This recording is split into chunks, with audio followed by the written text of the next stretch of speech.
Mr. Brockway asked the Prime Minister if he will instruct the Secretaries of State for Commonwealth Relations and the colonies to seek to arrange joint consultations with the governments of Malaya, Singapore, Sarawak, North Borneo and Brunei with a view to establishing a federation of these territories within the Commonwealth. The Prime Minister, Mr. Harold Macmillan.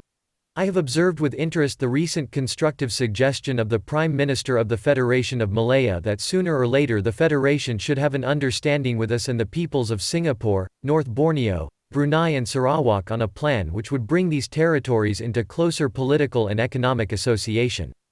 Tunku Abdul Rahman's statement is already stimulating discussion in these countries, and Her Majesty's government will wish to take their reactions into account in their own consideration of the suggestion.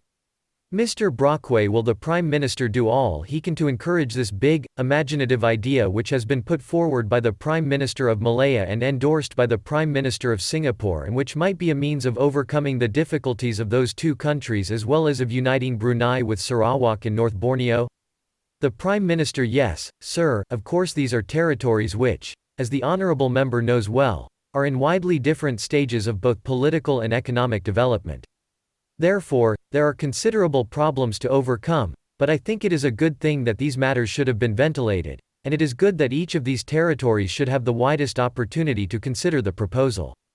Mr. Strachey, while appreciating the Prime Minister's point that the initiative must be left to the territories, may I ask whether he would not agree that it is a matter of considerable urgency and that his forthcoming visit to the area in the autumn should be used as an occasion to push this very important matter?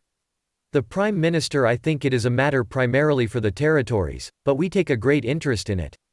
We have certain special interests in Singapore and elsewhere. At this very early stage much good has been done by the raising of the matter and by discussion. Sir J. Barlow, in view of the importance of the matter, would my right honourable friend not agree that it is unwise to push it too quickly? Would he not agree that there are great differences in language, religion and race, and that while eventually this would be a good thing, it would be unwise to push it too quickly?